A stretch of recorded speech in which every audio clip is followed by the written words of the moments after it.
السلام علیکم ورحمۃ اللہ وبرکاتہ۔ امید ہے مزاج بخیر ہوں گے۔ آج ہم بات کریں گے مشٹنڈے لونڈوں کے بارے میں، جنہیں ہم عمومی زبان میں ٹھرکی، اوباش، بدماش، نکھٹو اور فقرے کہتے ہیں۔ لڑکوں کا گلیوں کے نکڑ پر کھڑا ہونا ہر ایک کی نظر میں کھٹکتا ہے، خواہ وہ کسی دوست کا ہی انتظار کیوں نہ کر رہا ہو۔ ان کی ایکس رے لینے والی نگاہ برطرف، حتیٰ کہ بیچاروں کا غلطی سے کسی پر نظر پڑ جانا بھی بےغیرتی کے زمرے میں آتا ہے۔ بس کالج کے سامنے کوئی لڑکا کھڑا ملنا چاہیے، ہر دیکھنے والا اسے دل میں کمینہ، ٹھرکی اور مشٹنڈا کہتا ہوا گزرے گا، چاہے وہ ستم کا مارا اپنی بہن کو ہی ریسیو کرنے کیوں نہ آیا ہو۔ یہ لاکھ سچی محبت کر لے، رہنا اس نے بے وفا، دوغلا اور منہ مار ہی ہوتا ہے۔ جبکہ دوسری طرف لڑکیاں، یہ چاہے کسی بھی آتے جاتے کا نظروں سے تسلی بخش معائنہ کر لیں، رہتی معصوم ہی ہیں۔ انہیں گاسپس کو ویسے تو بے تحاشا ٹاپکس حاصل ہوتے ہیں، لیکن زیادہ تر ان کے ڈسکشن کا حصہ وہ لڑکے بنتے ہیں جو انہیں دیکھتے نہیں یا دیکھ کر باولے نہیں ہوتے۔ لڑکوں کی بھونڈی کے طریقوں پر تو بڑا واویلا مچایا جاتا ہے، لیکن بیچ سڑک ٹاپو ٹاپ بھاگتے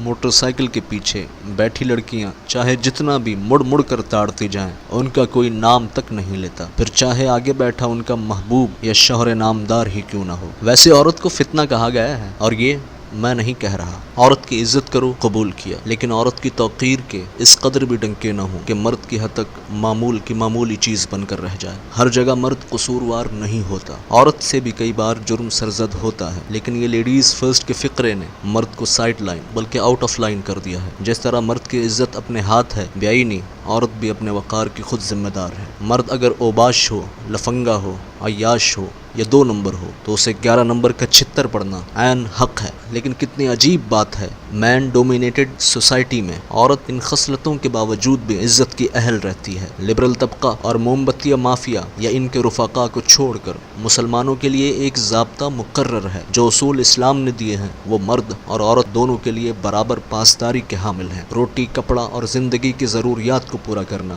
مرد کے ذمہ ہے، اور مکان کو گھر بنانا عورت کی سب سے بڑی اور ترجیحی ذمہ داری ہے۔ مرد اگر بچوں کو پالتا ہے تو عورت ان کی سب سے بہترین اور اولین درسگاہ کا درجہ رکھتی ہے۔ جس نے انسان کو بنایا اور اس نے ہی مرد و عورت کی تفریق کی، اس نے ہی یہ قانون بنایا، بھلا اس سے بڑھ کر منصف کون ہوگا؟ تو یہ برابری کے نعرے اور منمانیوں کی آوازیں کیسے؟ یا تو اللہ کو ماننا چھوڑ دیا جائے یا پھر اس کی مانی جائے، یہ 2 انتخاب ہیں، جبکہ ہمارے ہاں اسے ماننے کا دم بھر کے اس کے نہ ماننے کا وتیرہ عام ہے۔ رہ گئی بات عزت کی، تو ہر انسان کی عزت لازم ہے، لیکن جو اس کے لائق ہو، اور جسے عزت کی عین کا ہی نہ پتہ ہو تو اس کی کیسی اور کہاں کی عزت، پھر چاہے وہ عورت ہی کیوں نہ ہو۔